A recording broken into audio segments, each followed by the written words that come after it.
उपमुख्यमंत्री अजितदादा पवार यांच्या गटाच्या राष्ट्रवादी काँग्रेसच्या शहर आणि ग्रामीण जिल्हाध्यक्षांनी नाव न घेता राष्ट्रवादीचे संजय बजाज यांच्यावर टीका केली आहे। पक्ष न वाढवणाऱ्या आणि कार्यकर्त्यांना चांगली वागणूक न देणाऱ्या पूर्वीच्या सांगलीतील नेत्याकडे जयंतराव पाटील यांनी दुर्लक्षच केलं। त्यामुळेच आम्ही उपमुख्यमंत्री अजितदादा पवार यांच्या नेतृत्वाखाली काम करण्याचे ठरवले, अशी प्रतिक्रिया राष्ट्रवादीचे शहर जिल्हाध्यक्ष पद्माकर जगदाळे यांनी दिली आहे। तर पूर्वी राष्ट्रवादीत सर्वसामान्य कार्यकर्ते आणि पदाधिकाऱ्यांना या मर्यादेतच काम करावं लागत होतं आणि ही नेहमीची अडचण होती। मात्र आता उपमुख्यमंत्री अजितदादा यांच्या नेतृत्वाखाली आता नवा पर्याय उपलब्ध झाला। पक्षाकडून पदाधिकारी आणि कार्यकर्त्यांना नक्की ताकद आणि पाठबळ मिळणार आहे, अशी भूमिका ग्रामीण जिल्हाध्यक्ष वैभव पाटील यांनी मांडली। सांगली येथे झालेल्या पत्रकार परिषदेत शहर आणि ग्रामीण जिल्हाध्यक्ष बोलत होते। ग्रामीण भागात अनेक प्रश्न आहेत। यापूर्वी पाणी सोडण्यासाठी कोणाला तर सांगावं लागत होतं। मोठे उद्योगधंदे यावेत, रस्त्यांचे कामे व्हावीत, प्रलंबित असणारे विकासांचे प्रश्न सोडवावेत। यासाठी सक्षम नेतृत्व असणाऱ्या उपमुख्यमंत्री अजितदादा पवार यांच्या नेतृत्वाखाली आम्ही काम सुरू केलं, असं सांगून ग्रामीण जिल्हाध्यक्ष वैभव पाटील पुढे म्हणाले। प्रत्येक तालुक्यात जाऊन पक्ष बांधणी करून कार्यकारिणी निवड केली जाते। येत्या महिनाभरात अनेक नेते राष्ट्रवादीत येणार आहेत।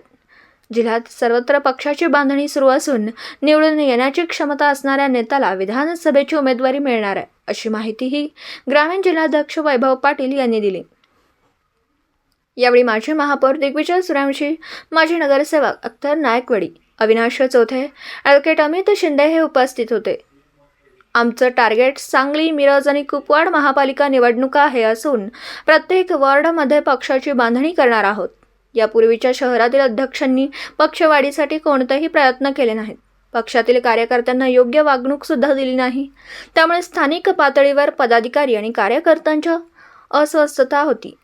सांगली जिल्ह्याची जबाबदारी ज्यांच्याकडे दिली होती त्यांनी ती जबाबदारी व्यवस्थित पार पाडली नाही। कार्यकर्त्यांना नेहमीच चांगली वागणूक दिली गेली नाही।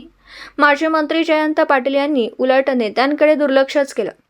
मात्र उपमुख्यमंत्री अजितदादा पवार यांच्या नेतृत्वाखाली राष्ट्रवादी पुन्हा एकदा भक्कम केली जाणार आहे, अशी माहिती शहर जिल्हाध्यक्ष पद्माकर जगदाळे यांनी दिली। शहरातील शहरी नाला, रस्ते, पार्किंग, भाजी मंडई यासारखे अनेक प्रश्न प्रलंबित आहेत। त्याची सोडवणूक करण्यासाठी आम्ही उपमुख्यमंत्री अजितदादा यांच्या नेतृत्वाखाली काम करणार असल्याची सुरुवात केली। माजी महापौर दिग्विजय सूर्यवंशी अखेरीस उपमुख्यमंत्री अजितदादा पवार यांच्या राष्ट्रवादी पक्षामध्ये सामील झालेत। आपली भूमिका मांडताना सांगली, मिरज आणि कुपवाड शहर महानगरपालिकेचे माजी महापौर दिग्विजय सूर्यवंशी म्हणाले, मी राष्ट्रवादीतच आहे, मात्र सांगली जिल्ह्यात पक्ष वाढवण्यात कोण खो घालतं हे सर्वांना माहीत आहे। स्थानिक नेत्यांच्या वागणुकीमुळे माझ्यासहित अनेक कार्यकर्ते अस्वस्थ होते। मी पूर्वीही राष्ट्रवादीत होतो आणि आताही उपमुख्यमंत्री अजितदादा पवार यांच्या नेतृत्वाखाली राष्ट्रवादीचं काम करीत आहे, असंही दिग्विजय सूर्यवंशी यांनी सांगितलं। आम्ही या ठिकाणी अजितदादांचं नेतृत्व स्वीकारून आम्ही सगळ्यांनी सांगली जिल्ह्यामध्ये काम करायचं ठरवलेलं आहे। वैभवदादा ग्रामीणचं करतायत, मी शहरामध्ये करतोय। या ठिकाणी पूर्वी ज्यांच्याकडं शहराचं नेतृत्व दिलेलं होतं पक्षानं, त्यांनी पक्ष वाढीच्या दृष्टीनं काही केलेलं नाही आहे। जे कार्यकर्ते आहेत त्यांच्या बाबतीमध्ये चांगली ट्रीटमेंट दिलेली नाही आहे। याची रिॲक्शन म्हणून आमचे सर्व राष्ट्रवादीचे मूळचे कार्यकर्ते आणि आम्ही सर्वजण अजितदादांच्या बरोबर जायचा निर्णय घेतलेला आहे। सांगलीचे प्रश्न खूप मोठे आहेत, ते सोडवण्यासाठी अजितदादांच्या सारख्या एका कणखर नेतृत्वाची आम्हाला गरज होती।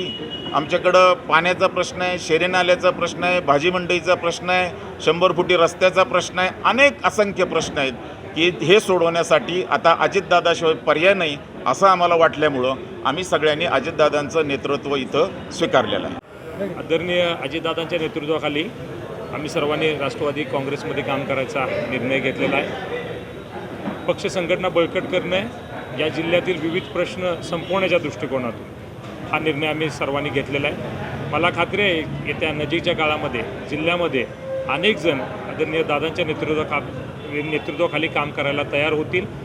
काही दिवसामध्ये तुम्हाला ह्या जिल्ह्यामध्ये दादांच्या नेतृत्वाखाली अनेक मातबर मंडळी, अनेक कार्यकर्ते या पक्षावर याला किंवा पक्षामध्ये सामील झालेले आपल्याला दिसतील।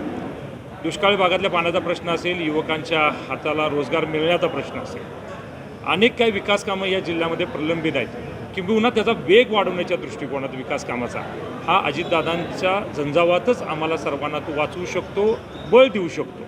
त्यासाठी आम्ही हा निर्णय घेतलेला आहे. काही लोकांना अशी शंका आहे की नवीन ह्याच्यामध्ये आम्ही सगळे 3 पक्ष एकत्रित काम करतो आहे, त्यामुळं पुढच्या तिकीट वाटपामध्ये काय होणार, कुणाला थांबावं लागणार का किंवा काय.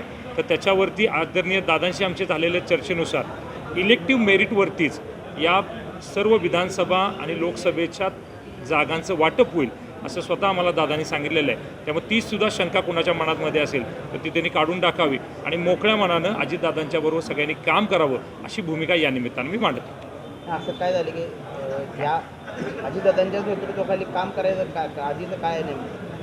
आदरणीय अजितदादांच्यावर काम करत असताना आपल्या सर्वांना माहीत आहे की अजितदादांची जी भूमिका असते रोखठोक भूमिका असते. एखादं काम होणार असेल तर काम होतंय म्हणून किंबहुना त्याचा पाठपुरावा स्वतः करत असतात. त्यामुळं अनेक कार्यकर्त्यांना त्यामुळं बळ येतं. शेवटी राजकारणामध्ये आम्ही कुणाचं तरी नेतृत्व करत असतो आणि ते नेतृत्व करत असताना त्या लोकांच्या आमच्याकडून कामाच्या अपेक्षा असतात, विकास कामाच्या अपेक्षा असतात, काही वैयक्तिक स्वरूपाची काय त्यांची कामं असतात. या सगळ्याला जर न्याय मिळाला नाही तर ते कार्यकर्ते आमच्याबरोबर सुद्धा राहत नाही. त्यामुळे आम्हाला पण असं सक्षम नेतृत्व पुढं असं अपेक्षित असतं की जे या कामांना सगळ्याला न्याय देईल. आणि आजपर्यंतचा दादांच्याबद्दलचा आमचा अनुभव असा आहे की एखादं काम घेऊन जर आम्ही दादांच्याकडे गेलो आणि त्यातल्या ते सार्वजनिक स्वरूपाचं असेल, विकासाचं असेल, त्याला कुठलंही पक्ष, संघटना, बाकी कुठल्या गोष्टीचा तमा न बाळगता ते काम सामाजिक आहे या दृष्टिकोनात ते काम करत असतात. हा स्वभाव आमच्यासारख्या कार्यकर्त्याला भाळला आणि त्यामुळं आम्ही अजितदादांच्याबरोबर काम करायचा हा निर्णय घेतला. अगोदरच्या नेतृत्वासंदर्भात मी टीका करण्या एवढा मी मोठा नाही आहे. कामाची प्रत्येकाची पद्धत आणि स्टाईल असते. आत्ताच्या जमान्यामध्ये आता नाही का क्षणात बोललं की 2 मिनिटात सगळं व्हायरल, म्हणजे अगदी क्षणात व्हायरल होतं. इतकं फास्ट आता लागतं. आता इन्स्टंटचा जमाना आहे. करतो, बघतो, सांगतो, करायचं आहे अशी भूमिका घेऊन जर तुम्ही काम करायला लागला तर नवीन कार्यकर्ते आपल्यात सामील होणार नाहीत. जुन्या लोकांची काम करायची पद्धत वेगळी होती. आज इन्स्टंट रिझल्ट पाहिजे अशी भूमिका कार्यकर्त्यांची आहे. त्यामुळे दादांचा जो स्वभाव आहे किंवा कामाची पद्धत आहे त्या कामाच्या पद्धतीसाठी आम्ही सगळेजण दादांच्याबरोबर जातो.